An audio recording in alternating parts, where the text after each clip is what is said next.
Hey, what's up guys? We're out here at Pacific Raceways doing a triple bike comparison. We've got the 2023 Kawasaki ZX-6R, the 2023 Kawasaki ZX-4RR, and a 2022 Kawasaki Ninja 400.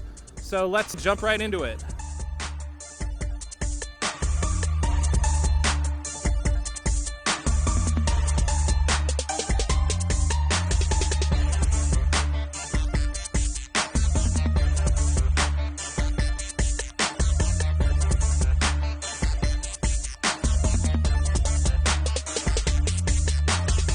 The new ZX-4RR has taken the world by storm, but how does it compare on racetrack against the Ninja 400 and the ZX-6R? In this comprehensive track test, we're about to find out. Alright folks, we are out on the Kawasaki Ninja 400. This is the 399cc parallel twin. That parallel twin does have some nice low-end grunt right when you get off the line, which is very useful for driving out of corners. This bike being 366 pounds too just feels very lightweight as you're coming through the corners. I think we hit the maximum top speed for the Ninja 400, 115 miles an hour going down the straightaway. All you think about are your apex points, your braking markers, and your gear position. You don't have to worry about your throttle position. You just know it's essentially wide open all the time. The single disc front brake on the Ninja 400 does not provide as much stopping power as the double disc that you'll find on the ZX4 and on the Ninja 636, but it is plenty of stopping power for this bike. The Ninja 400 is just playful out here. It's not the most powerful, it doesn't have the best brakes, and it doesn't have the best suspension, but it might be top of the list for how much fun you're having out there. You got to just push this thing to the ragged edge. Next up, ZX-4RR. Alright folks, we are now on the ZX-4RR, and we're going to be taking this out following the Ninja 400. Now as a reminder, this Ninja ZX-4RR is an inline 4-cylinder 399cc that makes 80 peak horsepower. So a 30 horsepower increase over the Ninja 400. However, this bike also is much heavier than the Ninja 400 at 414 pounds. But it certainly feels a little bit heavier. I'm on the brakes pretty hard right now, and I can tell you that the stopping power on this bike is a major increase over the Ninja 400. This ZX-4RR has dual disc front brakes, nearly double the braking power of the Ninja 400. The suspension on this bike is, again, much stiffer than that on the Ninja 400. These forks have preload adjustment, where the Ninja 400 does not have any adjustability. And so the preload or stiffness of the front forks has been dialed up on this particular bike, making it extra firm when you're getting on the brakes. It gives the rider a little bit more grip than you get on the Ninja 400. Now this bike has a different wheel set as well. This has a 120 profile front tire and a 160 compared to the 110 and 150 that are on the Ninja 400. This bike has a bunch of electronic features as well on top of the Ninja 400, like the electronic quick shifter, traction control, and ABS.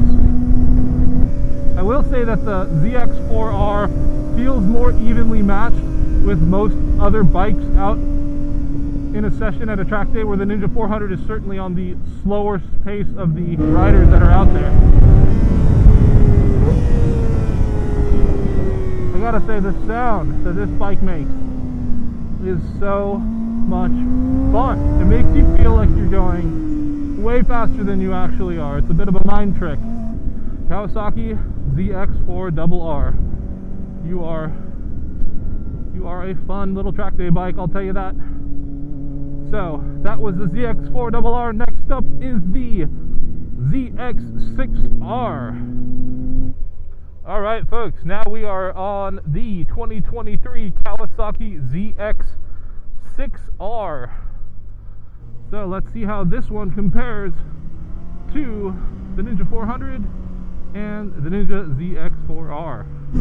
Now the ZX-6R has a 120 front tire and a 180 rear. Much bigger contact patch, so turning in on this bike is a little bit more labor intensive than it is on the Ninja 400 and on the ZX-4R. It's definitely not as nimble. Now immediately the riding position on this bike is way more aggressive than the Ninja 400 and the ZX-4RR. The brakes on this bike are much better than both the Ninja 400 and the ZX-4RR. This has double disc front brakes with radial mounted monoblock calipers, which is just giving you overall a lot more stopping power. Now this bike does not have an auto blipper with quick downshift, so that is one thing that the Ninja ZX-4RR does have over the ZX-6R, and I tell you right now, out here at the track, I wish this had an auto blipper.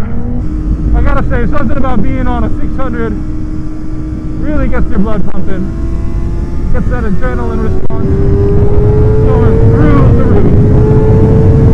I gotta say, out of all the three bikes, this one feels the most racetrack focused. It also feels like a really dangerous machine, where the Ninja 400 and the ZX-4R both feel like bikes that most people would feel comfortable on. First impressions of the 2023 Kawasaki ZX-6R. This bike is a Trackday weapon. I hate to use that term because it's such a cliche, but this thing is seriously a track-purposed machine. It is incredibly fast. 136 horsepower from that 636 motor just rockets you. Alright, so we just finished up riding the Ninja 400, Ninja ZX-4RR, and the Ninja ZX-6. I think it's fair to say that each bike has their own strength and purpose out here on the track. The Ninja 400 is super lightweight at 366 pounds and just very easy to throw around. It doesn't scare you when you're out here going down the straightaway. You don't have the adrenaline rush that you get from the bigger bikes, and it's really a great bike for learning technical skills, braking points, and your line around the track.